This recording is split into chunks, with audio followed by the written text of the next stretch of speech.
কাশি যা আমাদের শরীরের একটি প্রক্রিয়া, যা আমাদের শ্বাসনালীতে জমা ধুলো, জীবাণু ও মিউকাস অর্থাৎ শ্লেষ্মাকে অপসারণ করতে ঘটে থাকে। কিন্তু কখনো কখনো এই কাশি অ্যালার্জিক রিয়াকশানে, আমাদের গলার কোনো ইনফেকশানের কারণে এবং আমাদের ফুসফুসের সমস্যার কারণেও ঘটে থাকে।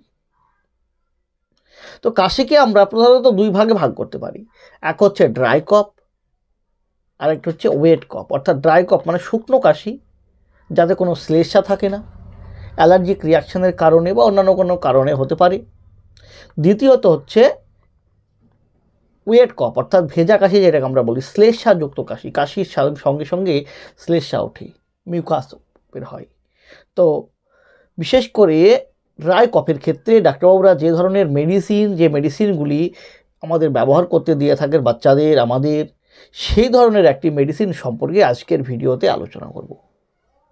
আর জানবো সেই সিরাপটি সঠিক ডোজ সম্পর্কে, সঠিক ব্যবহার সম্পর্কে, কী কী সাইড ইফেক্ট আসতে পারে এই ধরনের সিরাপ ব্যবহার করাকালীন, এবং এই সিরাপটির যে মেন সল্ট, এর যে মূল উপাদানগুলি সেগুলি কি কি এবং কিভাবে কাজ করে, তার মোড অফ অ্যাকশান কী, তার মেকানিজম অফ অ্যাকশান কী, সমস্ত বিষয়ে বিস্তারিত আলোচনা করব। তো তার আগে আপনি যদি আমার চ্যানেলে নতুন হয়ে থাকেন, প্লিজ চ্যানেলটিকে সাবস্ক্রাইব করে সম্পূর্ণ ভিডিওটি দেখতে থাকুন। তো আজকের আলোচ্য বিষয় যে সিরাপটিকে নিয়ে, যেটি হলো জোভেন্টাস হেলথ কেয়ার লিমিটেড কোম্পানির ম্যাক্সট্রা সিরাপটির সম্পর্কে, যার মেন সল্ট, যার মূল উপাদানগুলি হলো ফেনিলেফ্রাইন হাইড্রোক্লোরাইড ও ক্লোরফেনিরামাইন ম্যালিয়েট। এই দুটি উপাদানের সংমিশ্রণে এই ম্যাক্সট্রা সিরাপটিকে তৈরি করা হয়েছে। তো কখন ডাক্তারবাবুরা সাজেস্ট করে থাকেন এই ধরনের সিরাপ ব্যবহার করার জন্য? অ্যাকচুয়ালি এগুলি ড্রাই কফের ক্ষেত্রে ব্যবহার করতে দিয়ে থাকেন। অ্যালার্জিক রিয়াকশানের কারণে যে চোখ দিয়ে জল ঝরা, হাঁচি, কাশি, নাক দিয়ে জল ঝরা, গলা জ্বালা করা, শরীরে র্যাশেস বের হওয়া, চুলকানি দেখা দেওয়া, সাথে সাথে নাক বন্ধ হয়ে যাওয়ার মতো সমস্যাতেও এই ম্যাক্সট্রা সিরাপ বাচ্চাদের জন্য ব্যবহার করতে দিয়ে থাকেন।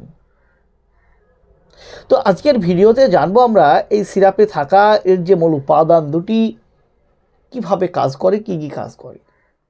তো প্রথমে যে উপাদানটির কথা বলা হয়েছে ফেনিলেফ্রাইন হাইড্রোক্লোরাইড, যা রাখা হয়েছে 5 mg এই সিরাপটিতে। তো সেই ফেনিলেফ্রাইন হাইড্রোক্লোরাইড যেটা একটি ন্যাজাল ডিকনজেস্ট্যান্ট হিসেবে কাজ করে, আমাদের বন্ধ হওয়া নাককে খুলতে সাহায্য করে, আমাদের নাকের যে ব্লাড ভেসেলে সোয়েলিং দেখা দেয় সেই সোয়েলিংকে রিডিউস করার কাজ করে, সেই ফোলাভাবকে কম করার কাজ করে। এইভাবে আমাদের বন্ধ হওয়া নাককে এই উপাদানটি খুলতে সাহায্য করে। সাথে সাথে এতে থাকা ক্লোরফেনিরামাইন ম্যালিয়েট, যেটি একটি অ্যান্টিহিস্টামিন মেডিসিন, অ্যান্টিহিস্টামিন ড্রাগ, অর্থাৎ অ্যান্টি অ্যালার্জিক মেডিসিন বলতে পারি, অর্থাৎ অ্যালার্জিক রিয়াকশানকে কম করার কাজ করে।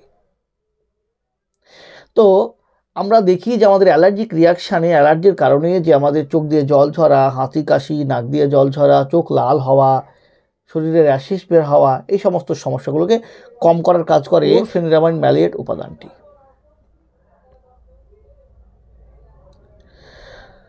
আমরা যদি দেখি যে আমাদের শরীরে যে মাস্ট সেল, যার মধ্যে ইনফ্লামেটরি মিডিয়েটর রূপে হিস্টামিন থাকে, সেই হিস্টামিন যদি কোনো অ্যালার্জিনের কারণে বাইরে বের হয়ে আসে, সে বাইরে বেরিয়ে এসে তার রিসেপ্টরের সঙ্গে মিলিত হয়ে অ্যালার্জি কজ করায়।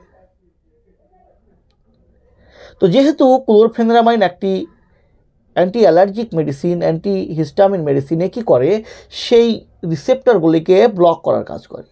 ফলে কি হয়, সেই হিস্টামিন তার রিসেপ্টরের সঙ্গে মিলিত হতে পারে না এবং অ্যালার্জি কজ করাতে পারে না। এইভাবেই এটি আমাদের অ্যালার্জিকে কম করার কাজ করে। তো কী কী সাইড ইফেক্ট আসতে পারে এই ম্যাক্সট্রা সিরাপটি বাচ্চাদের ব্যবহার করাকালীন?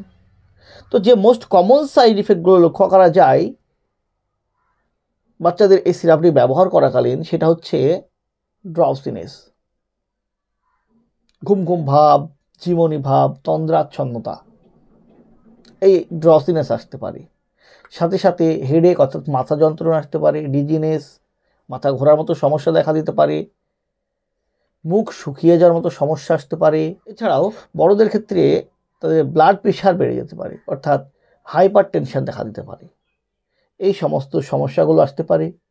তাছাড়া পেনফুল ইউরিনেশন, পেশাবের জ্বালা আসতে পারে, এবং কি দৃষ্টি শক্তির উপর সমস্যা বা দৃষ্টি শক্তির উপর প্রভাব পড়তে পারে। তো কিভাবে বাচ্চাকে খাওয়াবেন, এর সঠিক ডোজ কি?